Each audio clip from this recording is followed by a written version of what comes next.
Yes, what I would find interesting would be to know how you migrated the drums from the GGD setting that I gave you as a MIDI file into Superior Drummer. Yeah, let's take a look at it. It's funny because, I mean, it seems to be staged now, but we actually never really talked about all these things. We just worked No. basically in parallel and had no idea what the other person was doing. As long as the result was good, that was fine for us.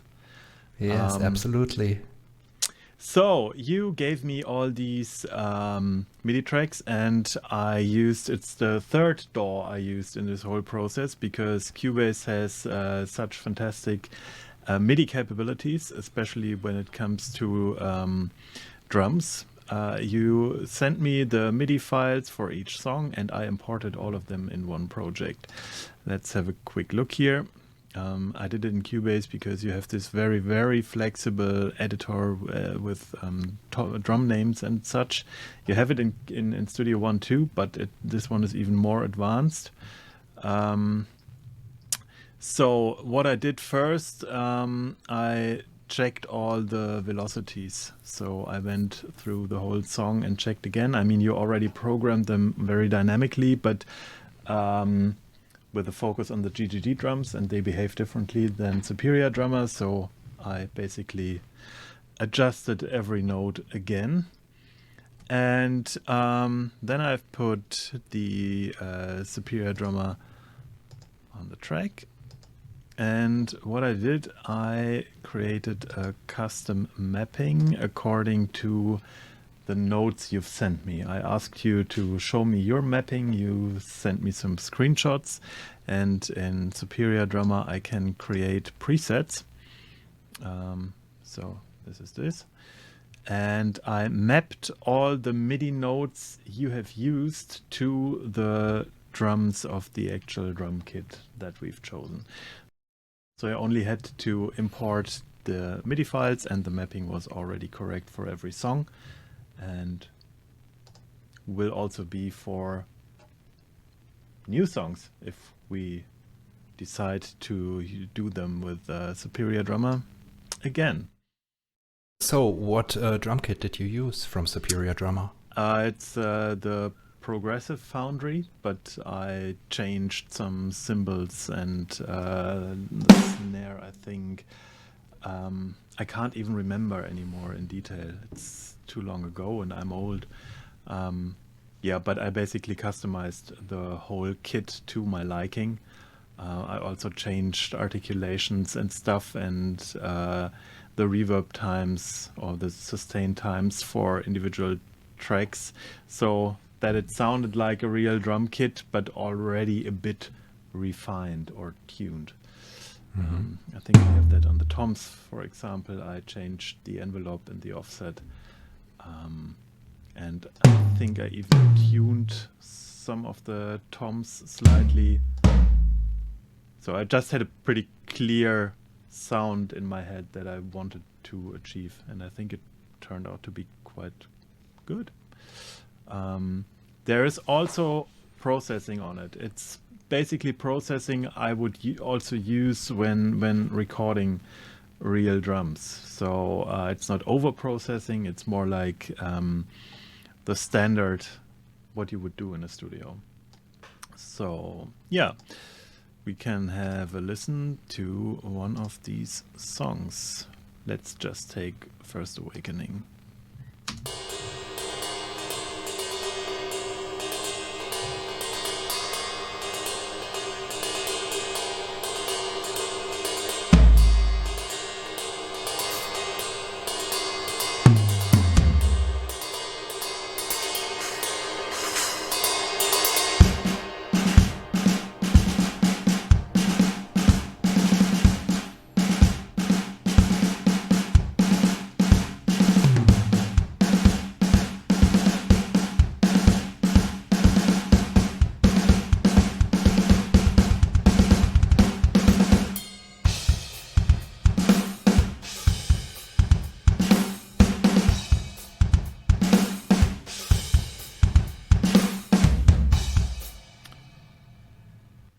All right, we've already seen that I basically redid the drum sounds in Superior Drummer, and I exported them as WAV files because I don't want to work with a virtual instrument that sucks up all my CPU. So let's listen to the drums in solo as they are in the mix.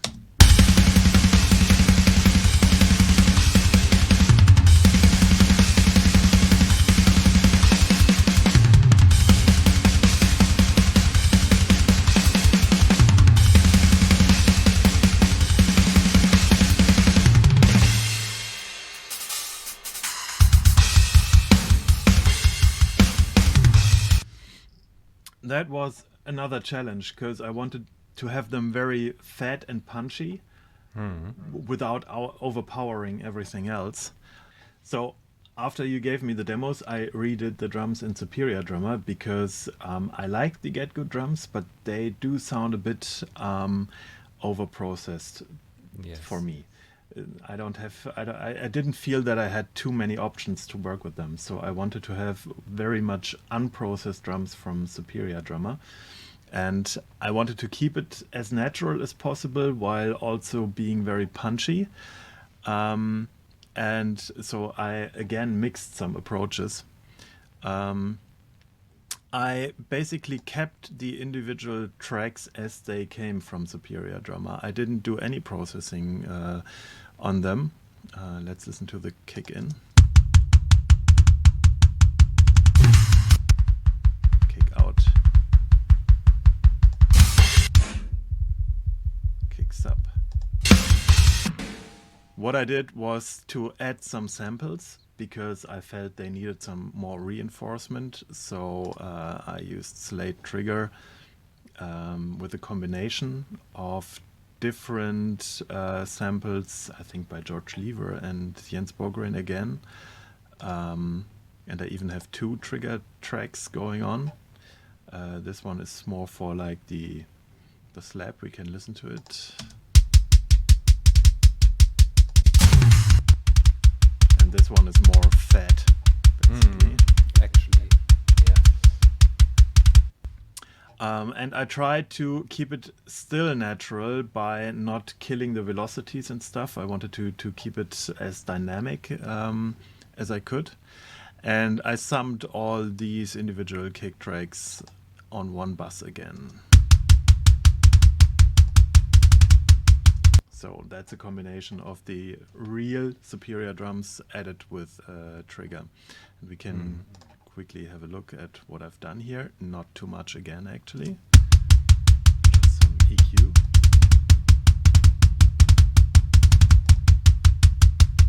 Takes out a bit of mids to have it a bit more scooped, but not too extreme. Next one is the Lindell channel strip. That does a bit more, I guess.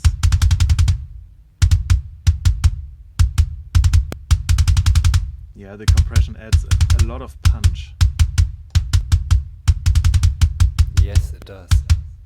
It takes a bit of low end away, so it sounds a bit cleaner. And then I added the infamous R bass, which adds quite a significant amount of low end.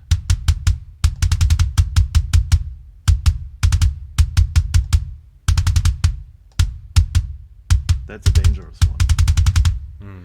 And last but not least, the SSL channel for some EQ.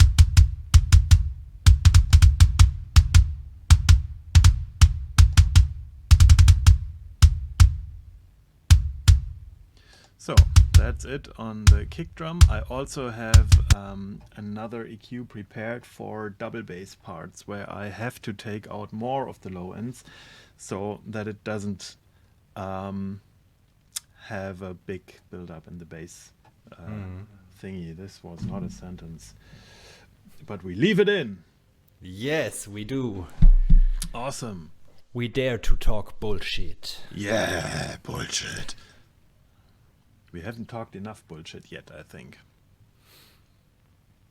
So, same approach with the snare.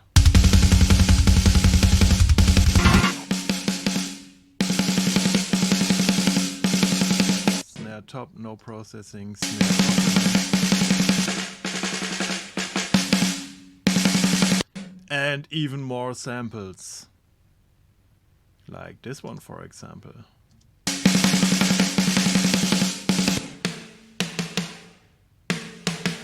Which sounds completely different. It's a bit lower and it has a lot of low mid, and the Superior drummer snare is a bit more punchy in the highs, so I wanted to complement that. Yeah, it sounds very different, but at the same time it sounds really crappy, and I always find it fascinating how you take two crappy things and put them together and they sound awesome. Yeah, that's a lot of trial and error basically. So let's have this one, the super nice drum.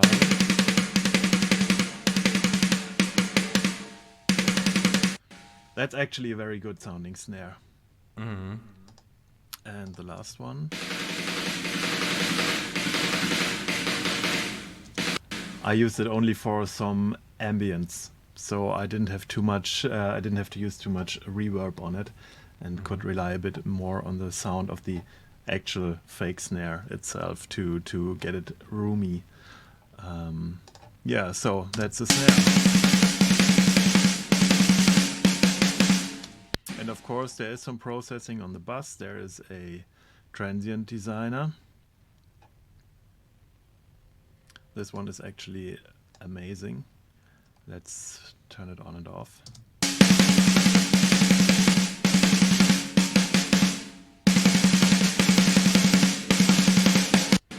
It adds punch and sustain in a very natural way, but it does quite a lot here. Another SSL channel. That's a plugin which is basically on most buses.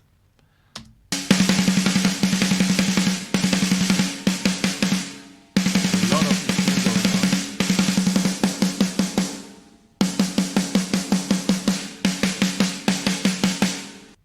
Still sounds crappy on its own, but all this treble is needed to make it audible in the mix. And some good old decapitator for some distortion.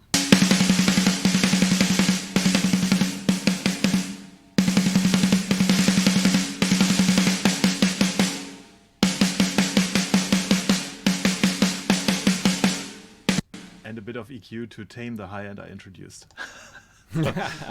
Let's listen to it without all the processing.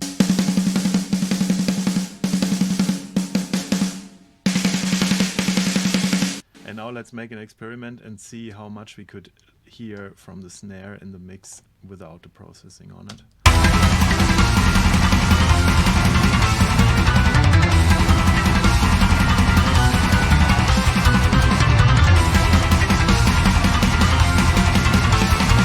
It would basically be gone.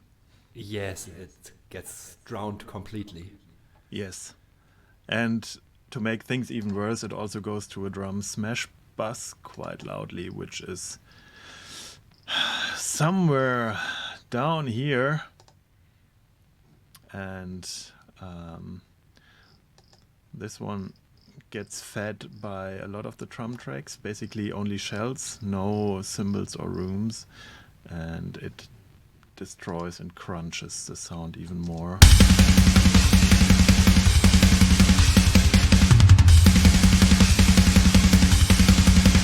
But I'm using only quite little in the mix. Okay, so let's talk about the toms. The toms are actually the toms from Superior Drummer that I've chosen in the kit I created there. There are no samples going on. If you listen to them without any processing, they already sound quite nice.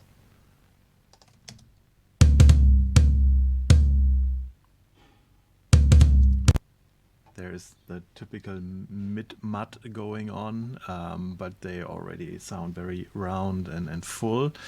And so I did some EQing and some more EQing and a transient designer and some more EQing and multiband compression and some more EQing actually.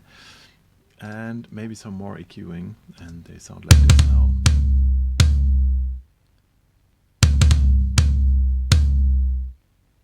Yeah, nice. So this preamp is doing a lot. Then we have the transient shaper again for more attack and more sustain.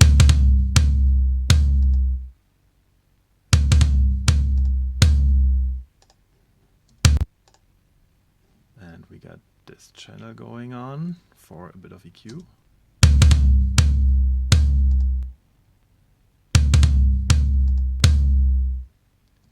It adds a bit of analog crunch to it, not too much, but just a tiny bit.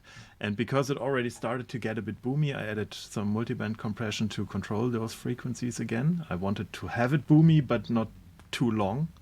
Mm-hmm.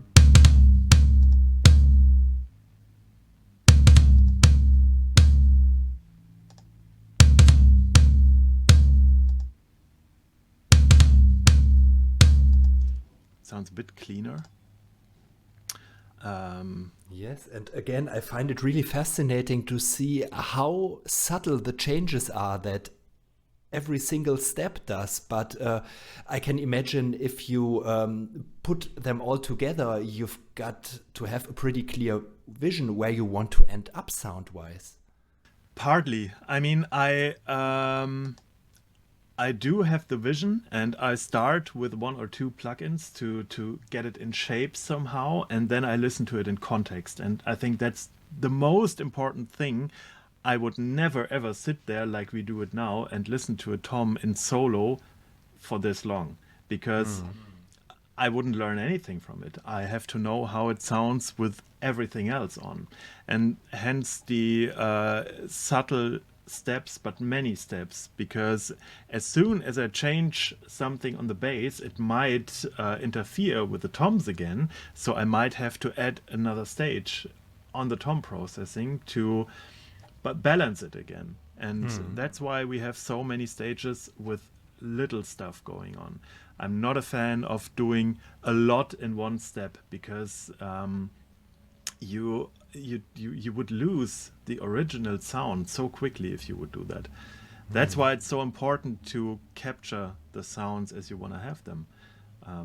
And that's why we redid the drums in Superior Drummer, because I wanted to have the best natural sound we could achieve with our options.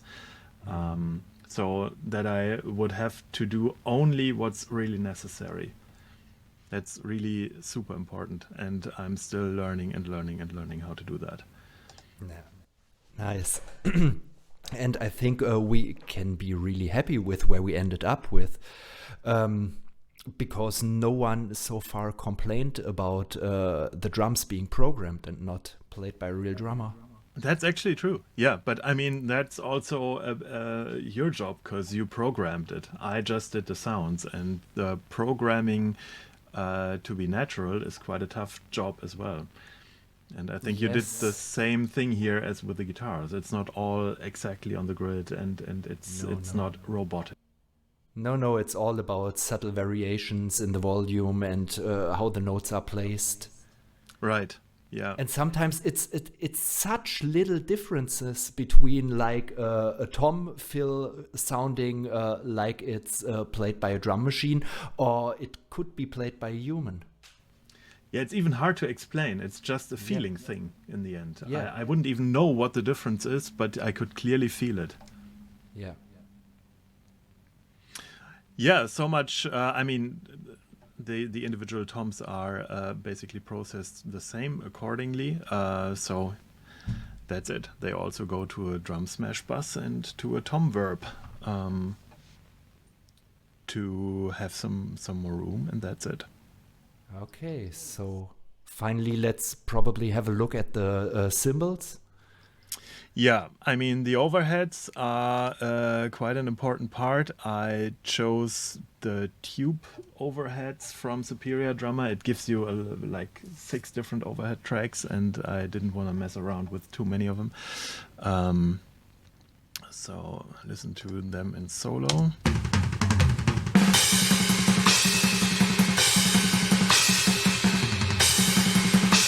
They sound super thin on its own now, because I've cut a lot of low end here and a lot of mid range. Let's listen to without the EQ and with it.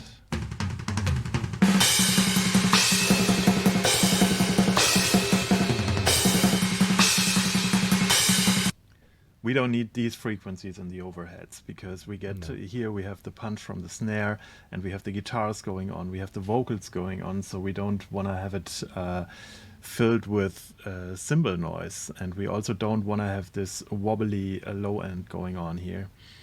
That's why I did quite a lot of processing there.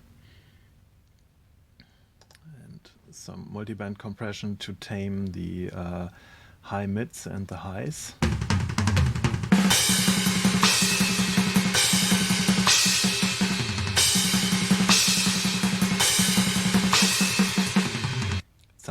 Sounds much softer. Yes, but still pretty. You've got nice transients. Nonetheless, it just doesn't sound as harsh. Yes, it doesn't destroy the transients. That's important, because I still want to get some snare punch from the overheads in this part. And it goes again to the plugin that I do own,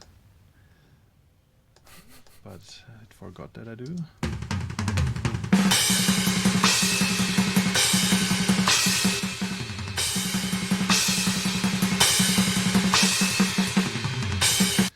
I got some volume out of it. That makes it a bit tough to tell the difference, because the perceived loudness is totally different. And some soothe, of course, the weapon everybody uses to tame some more harshness.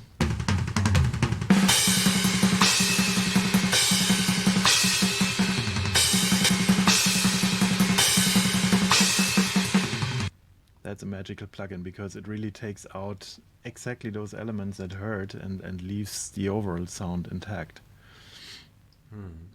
And last but not least, we do have some we do have some spot mics for the hi-hat and the right.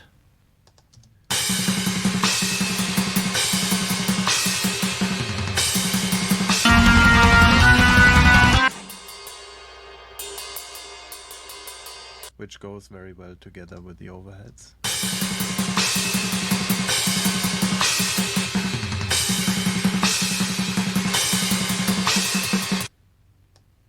And Yes.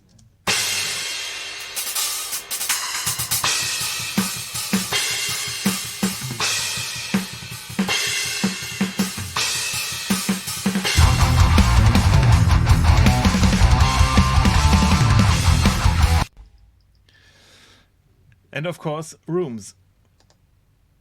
I hardly did do anything to them, because I really liked how they sounded.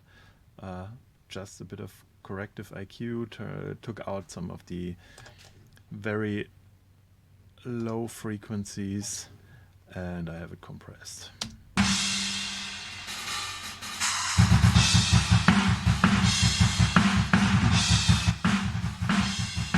Without compression.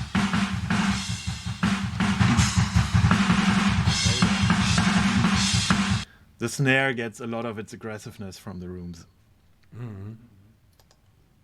Interesting.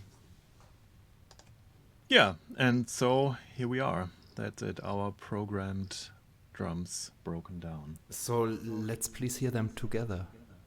Yes.